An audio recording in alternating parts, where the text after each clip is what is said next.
sekarang kita masuk pula subtopik 10.2 superpositions of wave. Okay, subtopik yang terakhir untuk mechanical wave.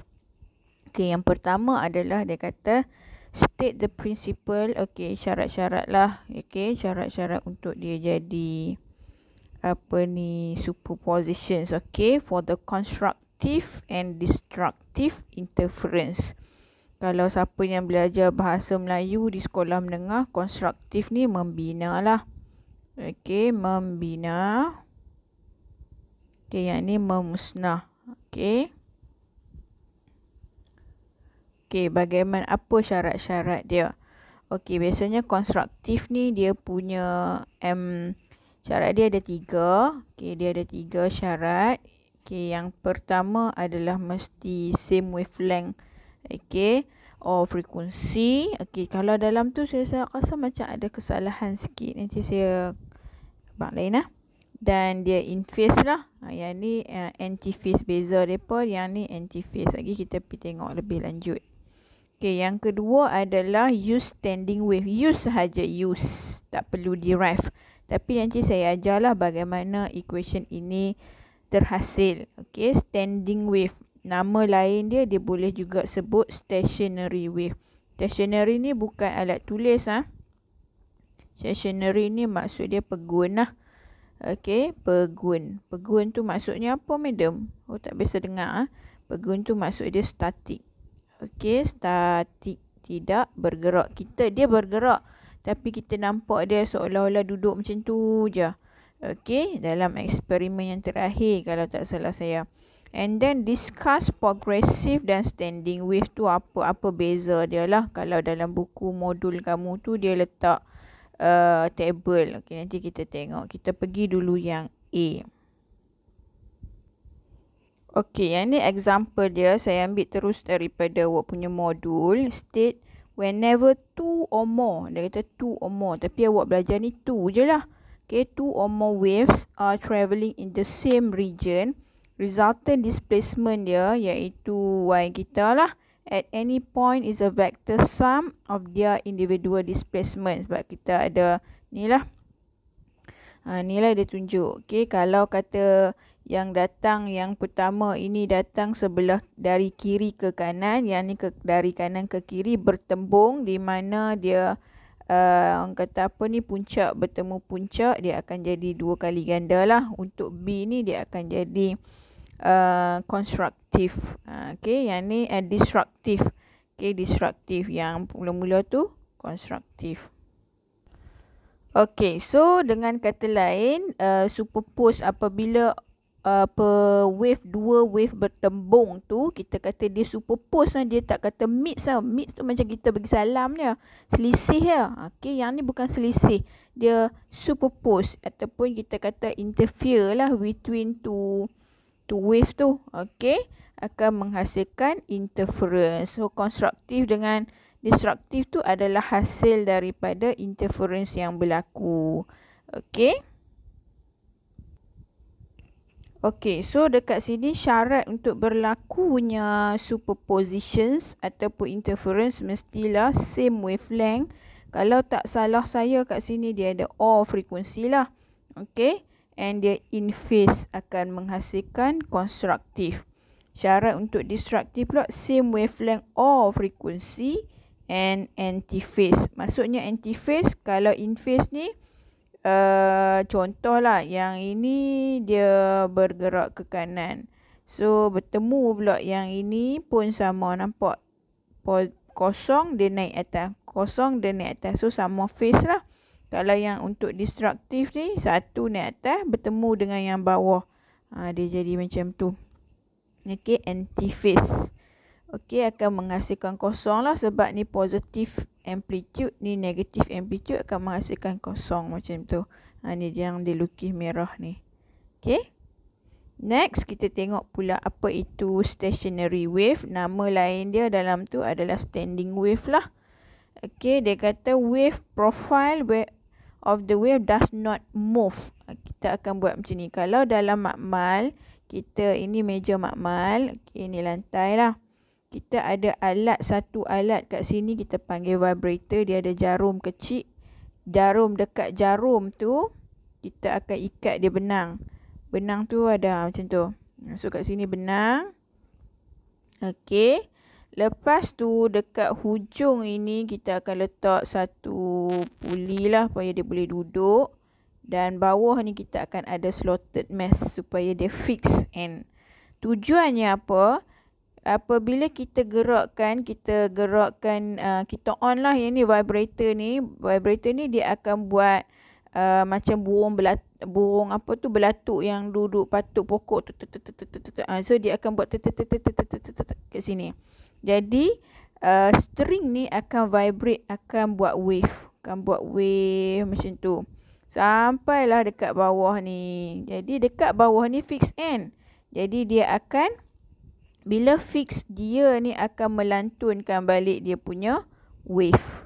So bertembunglah di antara wave yang bergerak ke sini dengan wave yang bergerak daripada bawah. Bawah ke salah saya? Kalau tak salah saya macam itulah. Dan jadi dekat atas meja ni selalunya kita akan nampak yang macam inilah. Okey, gambar dia sebiji lah macam ni. Kenapa dia buat satu color terang, satu color cerah. So, maksudnya yang ni dia bertukar-tukar atas bawah, atas bawah, atas bawah. Okey. Awak akan nampak sebiji macam ni. Jadi kita kalau dalam makmal tu kita akan letak lah. Kita akan ukur panjang dia punya length tu. Satu kayu yang betul-betul dia fix, satu kayu segitiga kat sini untuk ukur dia punya panjang. Okey. So kita boleh dapat lah. Okey, so bila terjadinya standing wave, ini dia point kita panggil nodes. Okey, yang ni anti-nodes. Anti lah, anti kepada nodes. Nodes ini titik lah kita kata tempat destructive interference. Noktah. Jadi anti-node ni adalah yang maksimum lah. Maksimum amplitude dia berulang-ulang sehinggalah di hujung. Okey, sama juga dengan gitar. Gitar pun boleh jugalah. Okey, boleh faham. Dekat sini dia dah bagi definition dia. Nodes tu apa? Displacement zero. Okey, destructive. Anti-node apa? Displacement maximum. Constructive. Okey, so dari segi tadi tu kita dah tengok sini node, sini anti-node, nodes. Kalau dia suruh label sampai hujung. Anti-node, nodes, anti-node, nodes, anti-node dan nodes. Okey.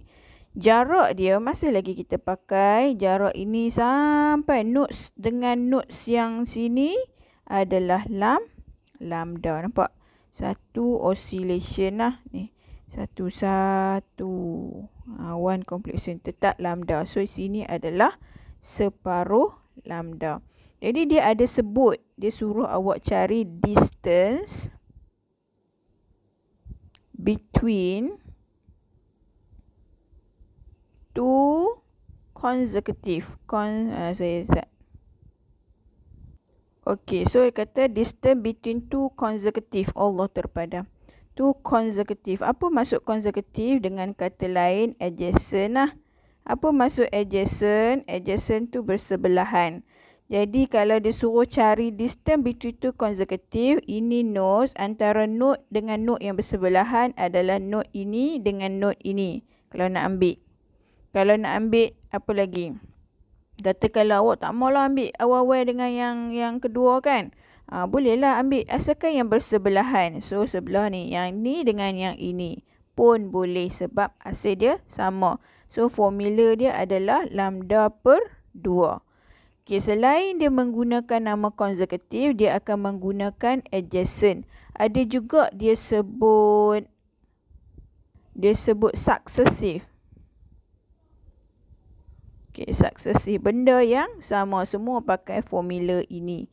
Okay, dia nak nodes dengan nodes yang bersebelahan. Jadi node dengan sebelahan awak tak boleh langkau, nak ambil nodes ni dengan nodes ni, no.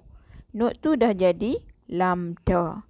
Okay, faham? Tu consecutive nodes. Lambda per 2. Okay, sekarang kita tengok pula bagaimana equation ini terbentuk.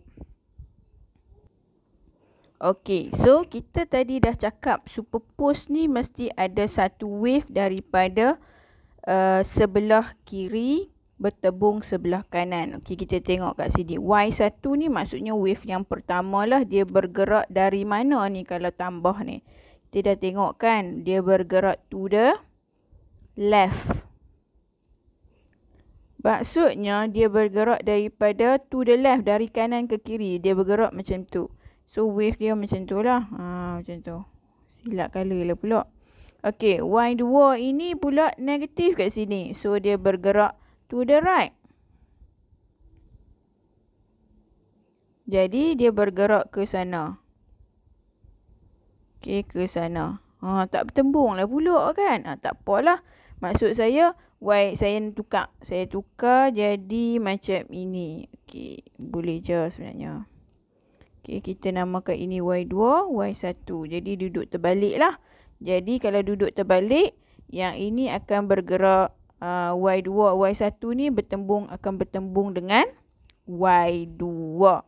Okey, Y yang ni bergerak ke sini, Y2 bergerak ke sini. So mereka bertembung. Apabila bertembung, dia akan menghasilkan stationary wave. Sebab apa awak tengok kat sini? Syarat nak jadi stationary wave kat sini, A dia mesti sama lah, kena tengok. Kalau Y2 ni dia punya bagi amplitude 5, yang ni pun kena 5. Kalau omega ni pi, kawan ni pun kena pi. K pun kena sama, 2 pi, sini pun 2 pi. Okey, kena sama, baru dia boleh jadi stationary wave yang kita belajar dalam silibus. Okey, so kedua-dua wave ini bertembung. Jadi kalau dari segi matematiknya, Y yang hasil dia tu akan jadi Y1 tambah Y2. Jadi Y1 persamaan dia tadi berapa? Tolak kan? Okey, jadi saya pun tulislah.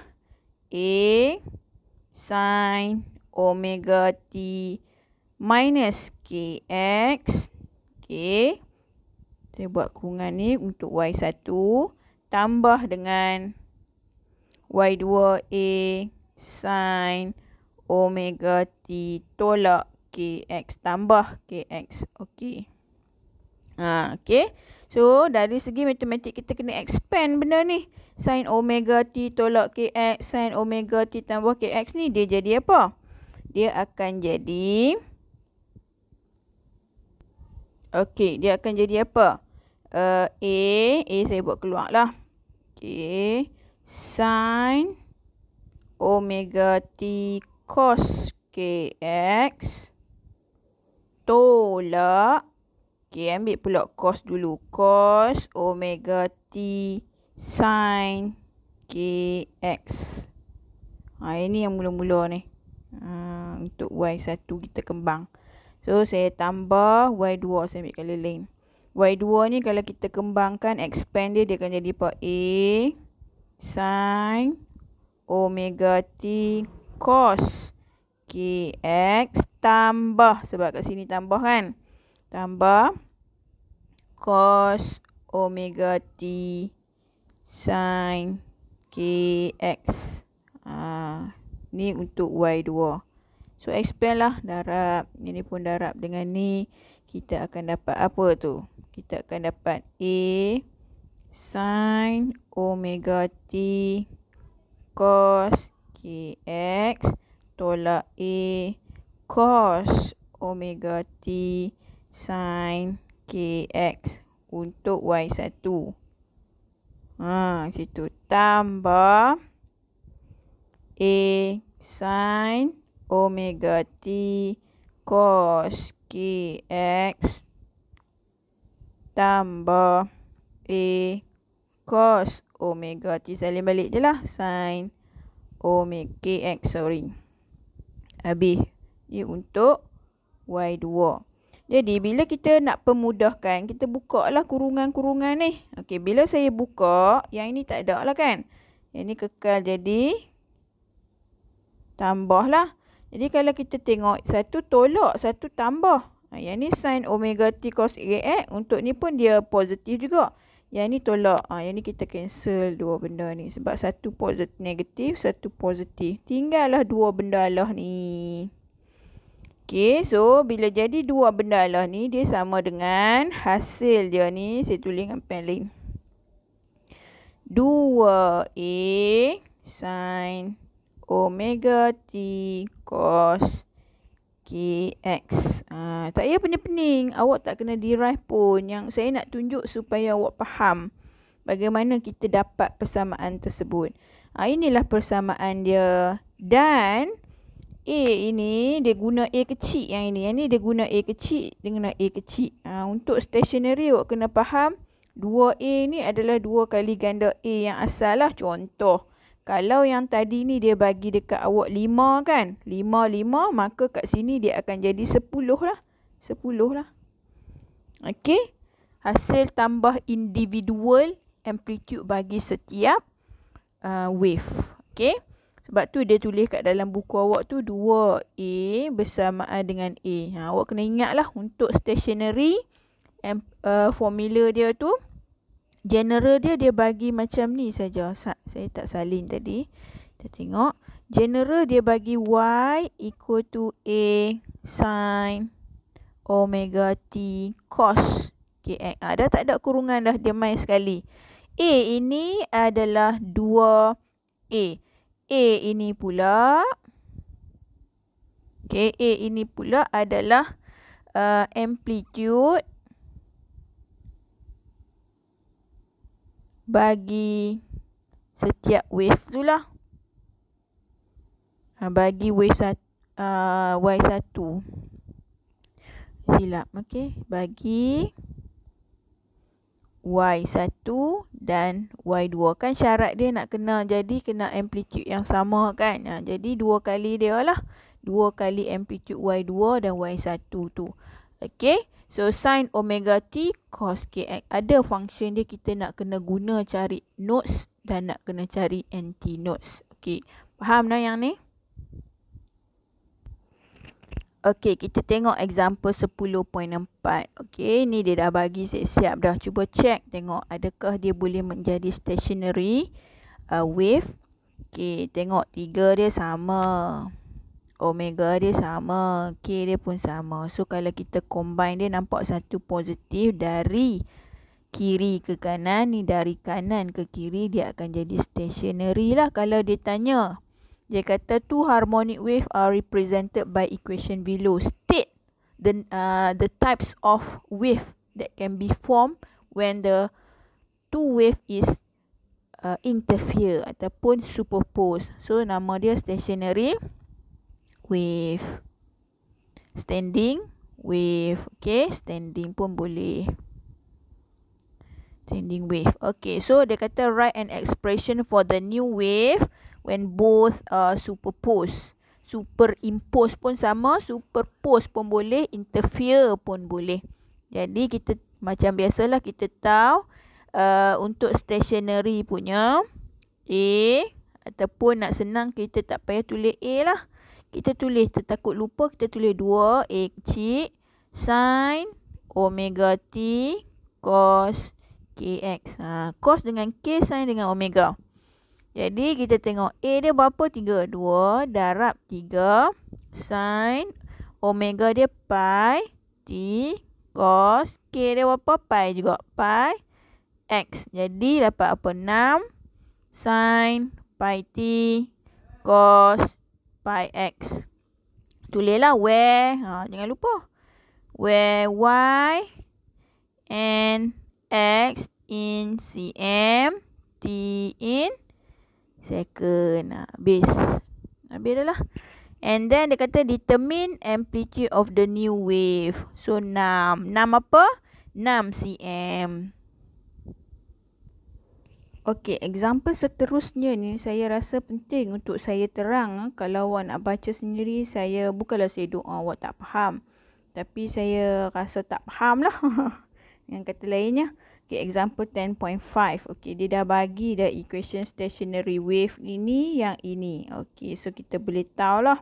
Tulis siap-siap. 2A sama dengan 5. Ataupun dia punya amplitude untuk stationary wave. Okey. Kat sini dia letak cos kat depan, sin dia kat belakang. Ada masalah ke? Tak ada masalah. Awak boleh tulis depan yang mana dulu. Janji omega mesti dengan sin, omega t tu, kx mesti dengan cos. Okey. Y and x centimeter, t in second. So dia kata kat sini determine 3 smallest value of x. So dekat sini dia nak tahu x yang dalam cos ni. X sama dengan berapa? Okey. Correspond to nodes and antinodes. Okey, apa yang kita belajar mengenai nodes dengan antinodes? Kena tahu, nodes ini apabila amplitude kita kosong. Amplitude tu y dah, displacement kosong. Dan antinodes ini adalah apabila y kita sama dengan a. So, kita kena substitute nilai y ni dalam persamaan di atas. Contohnya macam ni. Sebabkan dia nak tahu x saja, kita boleh pecahkan equation itu hanya menjadi y sama dengan 5 cos pi x. Sin pi t tak payah ambil, dia bukan nak tahu time.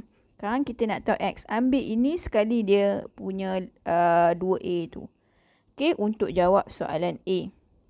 Okey, sama juga yang ni nak tahu x. Yang B ni dia nak tahu y. Y sama dengan apa jika x sama dengan yang dia bagi tu. Jadi kita guna persamaan ni sebab dia bagi x.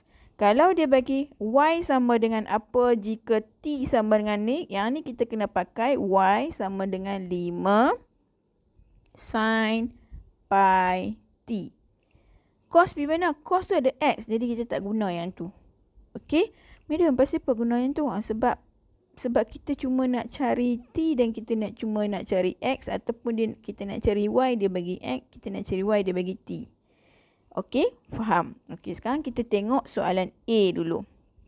Dia kata 3 smallest value. Madam, banyak ke? Ya, possible sebab dia 3 possible value lah yang mula-mula sekali. Okey, kita boleh buat graf, kita boleh kira. Saya suka kira lah. Okey, yang pertama dia kata dia nak tahu x, soalan A kan. Nak tahu x sama dengan apa? Nak 3 value. Okey, pada nodes. Jika y equal to 0. Okey, so kita ambil equation ni, kita gantilah y kosong 5 cos pi x. Bawa 5 pergi sebelah, akan dapat kosong bahagi 5 kan. Cos pi x. So, kita bagi dapat kosong. Jadi, saya bawa pindah kat sini. Pindah ke kiri. Jadi, cos 0. So, kita tekan calculator. Okey, sana. Okey, so bila kita tekan cos kosong ni, awak hanya dapat satu nilai ya, iaitu 90 degree. Okey, awak dapat 90 degree. Dia nak 3 value. Dia nak 3 value. Nak buat macam mana? Okey, 90 ni dia akan tambah lagi macam ni. Okey, saya tukis kat sebelah ni nah. Okey, ni exist 90 darjah kan macam ni. So 90 darjah duduk di sini. Betul? So dia pusing lagi, jumpa 270. Pusing 180 lagi, dapat berapa? 360 tambah 90 apa? 450. Okey. So, nilai di sini awak akan dapat 90. Ada nilai dia kan, bukan kosong. Jadi, 3 nilai. Jadi, yang kedua 270 dan 450. Sama dengan pi x. Jadi, 90, 270 ni kita tukar kepada pi. Sebab kita nak bagi pi kat tepi tu. Okey, so bila kita tukar kepada pi, yang ini akan jadi pi per 2. Yang ni 3 pi per 2. Yang ni dapat 5 pi per 2. Biasanya macam itulah dia odd number. 90, 1, 3, 5, 7 macam tu. Pi x. Okey, kita dah menghampiri nak dapatkan nilai x. Jadi x ni, yang ni bawa pergi sini, dia akan potong lah dengan pi tu. Dia akan dapat 1 per 2, 3 per 2, 5 per 2. Jadi x ni akan dapat berapa? 0.5. 3 bagi 2 berapa? 1.5 dan 2.5. Jadi tadi Y kita ganti tu 5 tu 5 cm kan. Inilah jawapan dia. Nilai dia 1.5, 2.5 cm. Lupa pula. Okey, dapat dah jawapan X. Selesailah soalan yang dia tanya di atas ni. Notes. Tak habis lagi lah. Dia nak minta anti-notes pula. Benda yang sama kita buat. Okey. Benda yang sama macam mana? Okey, soalan A, dia nak X sama dengan apa bila Y sama dengan A, iaitu sama dengan 5 dia lah. Jadi kita substitute lah. Y tu Y, tulis balik persamaan dia 5 cos pi X. Jadi yang ni ganti A. Sebab A kenapa dia kata dia nak anti-notes? Anti-notes. Nak 3 value juga kan? Jadi A, tulis A buat apa? Tulislah terus. Anti-notes. Sana. Okey, dia nak apa? 5 kat sini. 5 cos pi X. Jadi 5 ni bawa pergi sini akan jadi 1 cos pi X. Okey. So, kita tekan cos bawa pergi sana. Bawa cos je nak. Cos 1 pi tekan kaki kita. Saya tekan kaki. Okey, so nilai dia adalah akan dapat kosong. 180. Apa lagi? So, dia mula macam mana? Kosong. Lepas tu, kedua hak ni. Ketiga patah balik di sini 360. Tapi dia tak cukup 3 nilai lagi. Sebab kosong nanti kalau bagi dengan pi dapat kosong. Tak maulah kita cari lagi satu. Tambah lagi satu nilai 360 tambah dengan 180 sekali lagi. Kita dapat 540 sama dengan pi X. So tukarlah yang ni kepada pi. Jadi kat sini kan jadi pi 2 pi. 540 tukar jadi pi berapa? 3 pi kan? Saya delete. Okey, so dapat 3 pi sama dengan pi X. Bawa pi blok pergi sini. Jadi kita dapatlah X kita. Pi bagi pi 1. 2 pi bagi pi 2. 3 pi bagi pi 3. So kat sini ialah X kita dapat X dia. Pada antinote dapat pada 1 cm, 2 cm, 3 cm. Dapatlah jawapan dia. Macam tu. Okay, tak faham boleh tengok ulang-ulang balik. Okay. Kita nak bergerak ke soalan B pula. Okey, sama juga. Yang ini dia nak tahu, dia bagi X kan. Jadi kita kata dia nak tahu Y. Okey, Y tu amplitude lah. Okey. Y jika X sama dengan dia bagi tu. Jadi yang ini ada Y dengan X. Jadi persamaan yang akan kita guna adalah A cos KX lah. Okey, sebab ada X, ada Y. Jadi Y ni jadi dia bagi apa persamaan 5 cos pi X. Substitute saja. 5 cos 1.4. Pi lah dulu. Pi darab 1.4. Dapatlah nilai dia. Okey. Nilai dia berapa? Sekejap ada orang salin nota kan. Saya tak tulis nilai, dia pun tak tulis nilai. Lawak lah hampa ni. Okey, yang ni pun sama. Y 5 cos pi X. X dia berapa? 5 cos pi darab 1.2. So dapat nilai dia. Yang ni Y 5 cos pi X. 5 cos pi darab dengan 2.3. Dapatlah nilai dia. Okey. Settle soalan B. Okey, saya lupa nak maklumkan. Yang ni kalkulator mode radian juga tau. Sebab dia melibatkan equation ni. So, masa awak tekan tu, tekan siap-siap kalkulator mode radian. Lepas tu baru darab cos. Pi ni darab 1.4. Cos answer darab 5. Okey, macam tu. Okey, example 10.6 ni saya tunjuk kat sini je nah. Sebab tadi saya dah ajak, jadi dia lebih kurang saja. Cuma dia minta kat awak lukis sketchcraft lah. Dia tak ada. Tapi saya bimbang sebab ayat dekat learning outcome dia tu dia kata discuss. Discuss ni boleh merujuk kepada selesaikan masalah, apply formula, apply equation dan juga ada juga dia boleh tanya sketch. Jadi kita ajar je lah. Kalau tak masuk tu, awak dah ada pengalaman buat sketch stationary wave. Okey. So dia kata kat sini equation of stationary wave dia bagi ni. So kita boleh compare dengan equation asal dia lah y.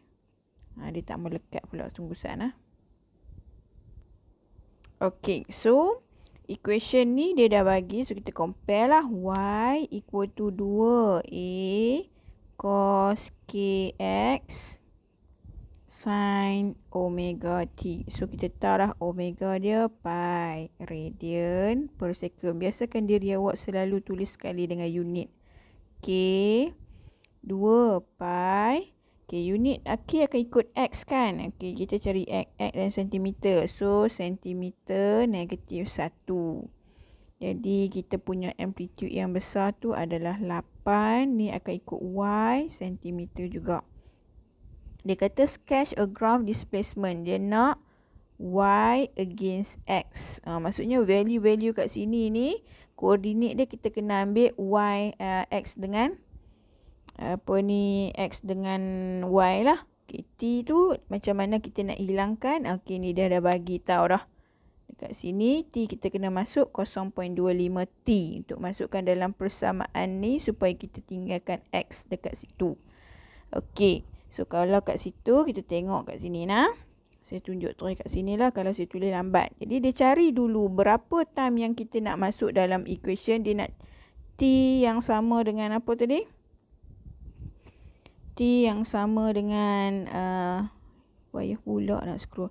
0.25 t. Okey. Jadi kat sini 0.25 t. T ni kita nak masuk dalam persamaan dia 8 apa benda tu kan, dia apa okey, ni persamaan dia bagi. Jadi kita nak masuk T ni kita kena cari dulu T ni berapa ni period dia berapa. Okey, jadi period ni pula kita dapat daripada omega kita. So dia dapat 2. Jadi dia masuk kat sini 0.25 darablah dengan 2. Kita akan dapat betul lah. Kita akan dapat berapa? 1/2 kalau tak salah saya. Okey, saya dah kirakan untuk awak. So tadi kita dah dapat T 0.5. Saya substitute dalam ni. Kita akan dapat macam ni lah. And then bila saya substitute, dapat sign dan answer ini dapat 1, dapat y sama dengan ini. Jadi kita boleh lukis. Okey, sekarang saya nak tunjuk lukis. Kaedah dia ni betul dah buat tapi saya rasa awak tak faham. Jadi saya pindah ke notes lah nah. Okey, sekali lagi yang ni kita nak masuk x ni kita tak tahu nak masuk apa kan. Jadi x ni kita perlu bahagilah lambda kepada 4. Jadi 2 pi bahagi lambda. 2 pi ni saya dapat daripada equation tadi lah. Ni k dia 2 pi. Jadi kita dapat lambda sampai dengan 1. Saya bahagikan dengan 4 untuk saya substitute dan x tu. Yang ni x yang kedua. Dan ni x yang ketiga. Cukup lah. 3 ataupun 2 pun dah cukup. Jadi saya nak cari y. Kita nak cari koordinat ni. Sebab kita nak plot sketch y against x. Jadi x kita dah ada 4 value. Di mana 0, 0.25, 0.5. Cukup lah. Kita nak tengok dia naik, turun ke apa macam tu. Jadi data yang pertama kita nak tengok jika x sama dengan 0, y sama dengan berapa. Jadi saya substitute y equal to 8 cos 2 pi kali 0. Betul lah. Terbubuh kurungan lagi. So kita pun tekan. Okay, so kalau kita tekan ni cos 0 kita akan dapat 1. Jadi 8 darab 1 dapat 8. Jadi koordinat dia adalah pada x 0, y sama dengan 8. Okay, next. X sama dengan 0.25, Y nak sama dengan apa? Y equal to 8 cos 2 pi darab dengan 0.25. Okay, so kita tekanlah 8 cos 1 dapat, okay, bukan 1 nah, 1.57 berapa, tak tahu, 79 macam tu kot. Okay, so bila kita tekan ni kita akan dapat kosong. So kita dapat kosong lah. So koordinat dia adalah 0.25 kosong. Dia berlarutan macam tu je. Okay, kita ambil satu point lagi, iaitu apabila X sama dengan 0.5, Y sama dengan apa? Y 8 cos 2 pi darab 0.5. Kita boleh teka apa nak dah ni. Cos 2 pi darab 0.5 adalah kosong. Okay, bukan kosong, tapi jauh pada kosong lah nanti. Pi. So kat sini dapat 3.142 kalau tak salah saya. Macam tu lah. Jadi cos pi ni awak akan dapat 8 negatif 1. Negatif 8. Jadi koordinat dia berapa? 0.5 negatif 8. Jadi kita boleh lukis dah ni. Okey, lukis dia. Satu ni. Okay, Y. Apabila X kosong tadi, dia 8. So, pada masa X ni kosong, dia duduk di 8. Dah positif kan? So, kita bumbung koordinat X. X tadi 0.25, 0.5, 0.751. Jadi 0.25 tadi dapat kosong. So kalau 0.5 dia dapat sini. Ni 8, ni negatif 8. So dapat 8. So kita boleh teka. Dia mula kat atas, so dia graf cos lah. So dia nak naik ke nak turun? Tentulah nak naik. So 0.75 kalau awak substitute akan dapat kosong. 1 kalau awak substitute akan dapat 8. So dapatlah graf dia macam tu. Itulah graf dia. Okay, jangan lupa bubuh unit. Itu saja. Okay, untuk subtopik 10.2 yang last adalah ini. So yang ni awak boleh baca sendirilah. Okay, yang ini awak boleh baca sendiri untuk awak fahamlah apa beza progressive wave yang kita belajar chapter 9 dengan 10.1 tu dengan stationary wave ataupun standing wave. Okay, boleh. Okay, itu saja 10.2. Terima kasih.